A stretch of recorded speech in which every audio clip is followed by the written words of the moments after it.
या नगरपंचायत निवडणुकीत तुमचं काय आव्हान आहे मतदारांना? सर्वप्रथम पुन्हा एकदा मी सर्व मंचरच्या नगरवासियांना नमस्कार. मी पुढच्या परत आज या ठिकाणी तुमच्या समोर येत आहे. सर्वप्रथम आमच्या गावाचे स्मृतिस्थान आदरणीय कैलासवासी केसररावजी बानकेले यांच्या विचारांना नमन करतो. जाणता राजा छत्रपती शिवाजी महाराज, छत्रपती संभाजी महाराज, डॉक्टर बाबासाहेब आंबेडकर, शाहू फुले आंबेडकर विचारसरणीच्या सर्व मान्यवरांना, सर्व लोकांना मी या ठिकाणी सर्वप्रथम त्यांच्या विचारांना अभिवादन करतो. आज तुम्ही मला विचारलं का तुमचं ह्या निवडणुकी संदर्भात तुमचं काय म्हणणं आहे. मी पाठिंबाच्या काळात तुमच्या माध्यमातून सांगितलं होतं का जे काय आता हे चाललेलं आहे, गाजाबाजा जो मोठ्या प्रमाणात चाललेला आहे, त्या गाजाबाजामध्ये प्रत्येक समाजाच्या व्यक्तीला कोणतं किती प्रतिनिधित्व मिळालं आणि यांनी काय केलं, कशा पद्धतीने केलं. तुम्ही कधी टक्केवारी कधी बघितली तर शासकीय नियमानुसार महिलांची टक्केवारी या ठिकाणी जास्त आहे. 50% त्यांना आरक्षण आहे. याचं स्वागतच करायला पाहिजे, याच्यामध्ये काही दुमत नाही. परंतु त्या 50% राहिलेल्या याच्यामध्ये पण रिझर्वेशनच्या जागा आहेत. त्या रिझर्वेशनच्या जागा कशा कशा कुणी कशा पद्धतीने लाटल्या हे पण बघणं महत्वाचं या ठिकाणी आहे. आज वरची जागा जी आहे नगराध्यक्ष पदाची ती ओबीसीची जागा आहे, इतर मागासवर्गीयांची जागा आहे. परंतु इतर मागासवर्गीय किंवा ओबीसी प्रवर्गातील जागा भरायला कोणत्याही उमेदवाराला थोडीशी लाज वाटते का आम्ही कसं काय इतर मागास प्रवर्ग सांगायचं. कोणीही उमेदवार आपल्या भाषणामध्ये कोणताही नेता याचा उल्लेख करत नाही. हे एक शोकांतिका आहे. जागा ती शासकीय धोरणाप्रमाणे, नियमाप्रमाणे डॉक्टर बाबासाहेबांनी ज्या घटना लिहिली त्याप्रमाणे नागरिकांचा मागास प्रवर्ग यासाठी जागा आहे. चला ते पण जाऊ द्या, प्रत्येकाचा आपला आपला अधिकार आहे, हक्क आहे, तो त्याच्या पद्धतीने बोलतो. आज बरेच लोक, सत्ताधारी पक्षाचे लोक सांगतात आम्ही 100 कोटीची कामं केली, 150 कोटीची कामं केली, 200 कोटीची कामं केली.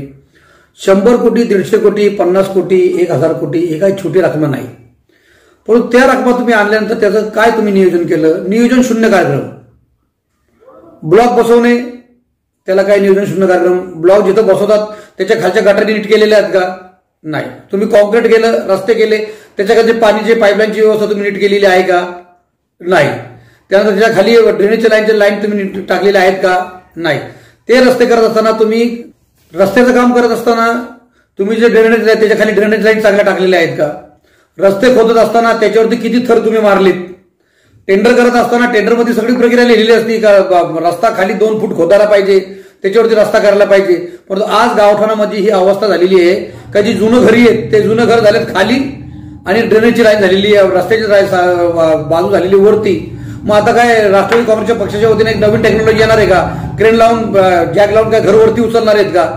या ज्या सगळ्या बाबी आहेत, ह्या 150 कोटींमध्ये कशा लोकांच्या पैशाचा तुम्ही दुरुपयोग केला, या पण बाबी जनतेसमोर यायला पाहिजे.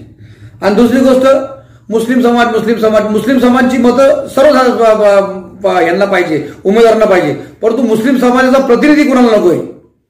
मग 5 वार्डामध्ये जेव्हा मुस्लिम समाजाचं प्राबल्य होतं तर मग तुम्ही तिथे 2च वार्डामध्ये मुस्लिम समाजाची उमेदवार तुम्ही का दिले? मग 2 समाज उमेदवार देत असताना त्याच्यामध्ये पण तुम्ही आमच्यामध्ये लावून का दिली? मग त्या ठिकाणी काहीतरी तडजोड करून तुम्ही त्या पद्धतीने विचार का केला नाही? का तुम्ही फक्त राजू इनामदार तुम्हाला नको म्हणून, राजू इनामदारचे उमेदवार त्या ठिकाणी उभे म्हणून ते नको म्हणून तुम्ही चारीकडून घेण्याचा प्रयत्न करताय का? जनतेला तुम्ही काय दाखवायचा प्रयत्न करता? समाजामध्ये तुम्ही फूट पाडताय का? हे जे काम आहे तुमचं, हे काम कधीही मंचरची जनता किंवा आमचा समाज हे कधी तुमचं सक्सेस होऊ देणार नाही. आलं तुमच्या लक्षात? कारण तुम्ही आता नामदार साहेब कधी, म्हणजे नामदार साहेबांचं मला बडं आश्चर्य वाटतं. नामदार साहेब सेक्युलर माइंडचे व्यक्ती आहे. परंतु त्या दिवशी नामदार साहेबांच्या तोंडातून पण स्टेजवरती कोणते शब्द निघाले, कशा पद्धतीने बोलले. एका विशिष्ट रंगाचा प्रचार आता नामदार साहेब पण स्वतः करायला लागले. त्यांची विचारसरणी काय होती?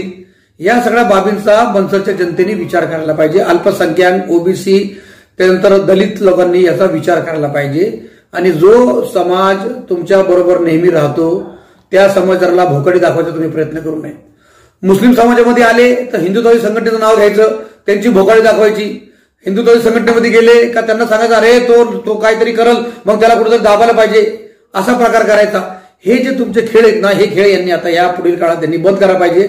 आणि मनसरच्या नागरिकांनी कोणत्याच जाती धर्माचा, कोणत्याही संघटनेचा किती उमेदवार असो, तो कधी चांगल्या प्रतिमेचा आहे, तो हुशार आहे, प्रशासकीय कामाची त्याला माहिती आहे, अशा उमेदवाराला कोणत्याही अशा असेल त्याला त्यांनी निवडून द्यायला पाहिजे, असं माझं मत आहे. यांच्यासारखा भेदभाव नाही करायला पाहिजे. कारण हे भेदभाव करून आपल्यामध्ये ग्रुप करतात, आपल्यामध्ये जाती भेद टाकून आपल्यामध्ये वाटोळ करायचा प्रयत्न करतात, आपल्यामध्ये आग लावायचा प्रयत्न करतात. तर हे सर्व लोकांनी याची बारीक पद्धतीने दखल घ्यायला पाहिजे. आणि कोणताही कलर, कोणताही हे कोणत्या जातीला काय असं शिकवत नाही. भगवा रंगाचा आम्ही पण मान करतो, भगवा रंगाचा आम्हाला पण अभिमान आहे. कारण जेव्हा अजमेरच्या दर्ग्यावरती जेव्हा चादर चढती तर त्या चादरीवरती भगवा कलर असतो, हिरवा कलर असतो, हे सगळे कलर असतात. हा हिरवा कलर ह्याचा, भगवा कलर त्याचा, असं हे जर चाललेलं आहे. आता कोटाना आता मोठे मोठे नेते कधी असं बोलायला लागले तर सामान्य कार्यकर्ता काय बोलणार. ह्या ज्या सगळ्या बाबी आहेत हे सगळ्या चुकीच्या आहेत. आणि एक लक्षात ठेवा, आजच्या मितीला पहिल्या यादीमध्ये प्रशासकीय माहिती असणारे उमेदवार जाणं, तो कोणत्याही पक्षाचा असो, मी व्यक्तिगत कोणा एकाबद्दल बोलत नाही. ज्या ज्या पक्षामध्ये प्रशासकीय कामाबद्दल माहिती ठेवणारे लोक असतील त्या लोकांना तुम्ही निवडून द्यायला पाहिजे. ठीक आहे, मी तर उभाच आहे, मी तर लोकांना म्हणणारच आहे का मी 8 नंबर वार्डामधून उभा आहे. माझी मी सीट 2 नंबरमध्ये 5, 8, 7, 8 नंबरमध्ये, 9 नंबरमध्ये आणि 13 नंबरमध्ये मी उभी केली. माझ्या मतांना, माझ्या उमेदवारांना प्रचंड बहुमताने निवडून द्या. परंतु जो काही उमेदवार प्रशासकीय माहिती ठेवणारा उमेदवार असेल त्याला लोकांनी निवडून द्यायला पाहिजे. फक्त भूल थापांना बळी पाडायला नाही पाहिजे. जातीवाद पसरवणाऱ्या लोकांना मतदान नाही करायला पाहिजे. 2 समाजामध्ये तेढ निर्माण करणाऱ्या लोकांना यापासून रोखलं पाहिजे. आणि खास करून जे मोठे नेते आज एक वेगळ्या पद्धतीने, कधी एखादा मंचावर कधी मोठ्या नेत्याला वेगळ्या विचारसरणीचा असला त्याला खुश करण्यासाठी जे बोलतात तसं काय बोललं नाही पाहिजे. आता तुम्ही बघितलं असता आम्ही हे काढलेलं आहे, आमचा वचननामा काढलाय. या वचननाम्यामध्ये तुम्ही बघा आम्ही काय काय मुद्दे ठेवले. तर सगळे मुद्दे आम्ही जे आहेत ते सामान्य माणसाशी निगडीत ठेवलेले आहेत. कोणताही मुद्दा पैशावाल्याच्या ठेकेदारांच्या हिताचा नाही, ते आम्ही आयुष्यात आमच्या करणार नाही. घरपट्टीसाठी पहिल्यापासून मी भांडतोय. दाखल्यांची जी फी येतात त्याच्या पहिल्या दिवशीपासून, जेव्हापासून नगरपालिका झाली तेव्हापासून मी भांडतोय. यांनी कधीही मला साथ दिली नाही. काही लोक उपोषणाला बसले, उलट मी जाऊन त्यांना तिथं प्रोत्साहन दिलं, मी त्यांना पाठिंबा दिला का बा एखादा चांगला काम कधी होत असेल तर आपण त्या चांगल्या कामामध्ये आपला सहभाग घ्यायला पाहिजे. अशा पद्धतीने आम्ही या ठिकाणी काम करतो. परंतु आत्ताचं जे राजकारण चाललंय ते यांना फक्त मुस्लिम समाजामध्ये पण एका ह्या पक्षाला आणि एका विशिष्ट नेत्याला सगळे मुस्लिम समाजाचे 2 उमेदवार चालतो, परंतु राजू नामदार उमेदवार चालत नाही. पण राजू नामदार का नाही चालत त्याची कारण लोकांनी विचार करावी.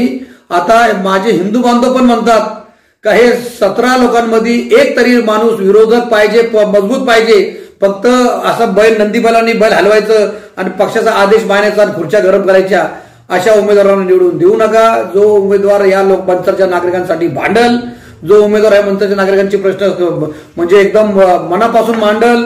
आता बरेच बाबी या पुढच्या काळात या ठिकाणी नवीन बॉडी आल्यानंतर होणार आहे. त्याला रोखणार कोण तर 1, 2, 3 माणसं अशी त्या ठिकाणी पाहिजेत का ह्या 17ला त्या ठिकाणी समजा एका पक्षाचे विशिष्ट सरकार कधी आलं, हुकुमशाही पद्धतीने चालवणं कधी सरकार आलं तर त्या सरकारला रोखण्यासाठी अशा लोकांची तिथे या ठिकाणी आवश्यकता आहे. आणि ही आवश्यकता असताना तुम्ही या ठिकाणी अशा लोकांना प्रतिनिधी निवडून द्या. मी परत मंत्र्यांच्या नागरिकांना आव्हान करतोय का जो व्यक्ती प्रशासकीय माहिती ठेवणारा, तो कोणत्याही पक्षातला व्यक्ती असो, तो कधी असेल तर त्या प्रशासकीय माहिती ठेवणाऱ्या व्यक्तीला, मतदान करणाऱ्या व्यक्तीला आणि अशा लोकांना तुम्ही या ठिकाणी निवडून द्यावं अशी मी तुम्हाला या ठिकाणी नम्रतेची या ठिकाणी विनंती करतोय. आणि हे लय अत्यंत गरजेचं आहे. नागरिकांनी कोणत्या पक्षाच्या आमिषाला बळी पडू नये, कोणत्याही संघटनेच्या आमिषाला बळी पडू नये. संघटनेने जो जातीवादाचा प्रचार कधी रोवला असेल तर त्याला बळी पडू नये अशी मी या ठिकाणी नम्र विनंती करतो. आणि सर्व नागरिकांना पुन्हा एकदा विनंती करतो, मी आणि माझे उमेदवार ज्यांना मी या ठिकाणी तुमच्या समोर उभं केलंय त्यांना तुम्ही मला निवडून द्यावं अशी तुम्हाला या ठिकाणी विनंती करतो. नामदार साहेबांनी आपल्या समाजासाठी आजपर्यंत काय योगदान दिले? नामदार साहेबांनी काय दिलं योगदान मला तुम्ही सांगा ना. नामदार साहेबांना शादीखाना आमच्या मंचरचा हा 15 वर्षात 12 वर्षात पूर्ण करता आलेला नाही.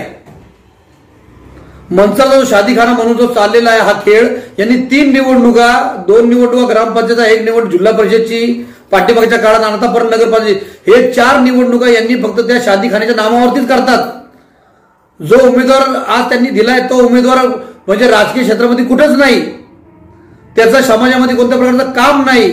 फक्त राजू नामदारला थांबवायचं. एखाद्या चांगल्या मोठ्या घरातला असेल उमेदवार, काय असेल कसा असेल तर त्याला द्या आणि त्याला थांबवा. काय केलं नामदार साहेबांनी? शादीखाना 10 वर्षात आमदार हवा पूर्ण करता आला नाही. त्या शादीखान्याची सुरुवात माननीय मंत्री महोदय माननीय नसीम खान साहेबांनी पहिला फंड देऊन मी ज्या कमिटी होतो त्या कमिटीच्या माध्यमातून दिला. नामदार साहेबांनी काय केलं? बीएड कॉलेजचा सामान्य माणसाला काय फायदा आहे? आणि त्या बीएड कॉलेजमध्ये सामान्य माणसामध्ये त्यांनी दिलंय. हे तर आम्ही पण सांगतो की बीएड कॉलेज नामदार साहेबांनी नाही दिलं, आदरणीय शरदचंद्रजी पवार साहेबांनी दिलं. आदरणीय शरदचंद्रजी पवार साहेबांनी तो प्रस्ताव या ठिकाणी दिला आणि पवार साहेबांनी ते कॉलेज दिलं. आता ठीक आहे, आता मला एक सांगा, एक काम कधी त्यांनी आयुष्यात कधी केलं असेल? 35 वर्ष ते आमची मतं घेतात, 35 वर्ष आमची त्या माता आमच्या याची मतं ते घेतात आणि पदाची 35 वर्ष मतं घेतल्यानंतर आणि फक्त एकच काम ते सांगतात का बीएड कॉलेज दिला, बीएड कॉलेज दिला, बीएड कॉलेज दिलं, बीएड कॉलेज दिलं. किती वेळा ते बीएड कॉलेजचा उल्लेख करणारे, किती वेळा ते बीएड कॉलेजचा उल्लेख करणारे. आता माझी नामदार साहेबांना हात जोडून विनंती आहे, नामदार साहेब तुम्ही आता हे लोकांना हे सांगा का मुस्लिम समाजाचे किती युवक तुम्ही रोजगार म्हणून तुमच्याकडे लावले, किती लोकांना तुम्ही रोजगार दिला, किती लोक तुमच्या लोक तालुक्यातल्या जितक्या संस्था आहेत सगळ्या तुमच्या ताब्यात आहेत, त्याच्यामध्ये किती मुस्लिम समाजाचे तरुण शिकलेली पोरं तुम्ही कामाला लावलेली आहेत, किती महिला भगिनी तुम्ही कामाला लावलेल्या आहेत. तुम्ही मुस्लिमांसाठी कोणता प्रोजेक्ट या ठिकाणी तालुक्यामध्ये तुम्ही उभा केलेला आहे, काय केलंय समाजासाठी? फक्त मतं द्या, 100% मतं द्या आणि मतं तर 100% पाहिजे. आणि उमेदवार देणारा 1 देणार, 2 देणार, अहो द्या ना 5 उमेदवार. काय झालं असं तुम्ही 5 उमेदवार दिले असते तर? मला थांबवलं 5 उमेदवार द्या कमीत कमी. जसं तुम्ही माझ्या वार्डामध्ये आग लावली, काजीपुरात आग लावली, 4 ठिकाणी आग लावली, तशी तिथं द्या ना उमेदवार. आमच्या लोकांचं जिथं वर्चस्व आहे तिथं तुम्ही उमेदवार द्या ना, चांगले शिकलेले उमेदवार द्या आणि चांगले उमेदवार तिथं द्या, लढणारा उमेदवार द्या. मी माझ्यासारखा पण उमेदवार थांबला असता, म्हटलं असता नाही समाजाचं एक चांगलं नेतृत्व साहेबांनी या ठिकाणी पुढे काढलंय, आपल्याला आता थांबायची गरज आहे.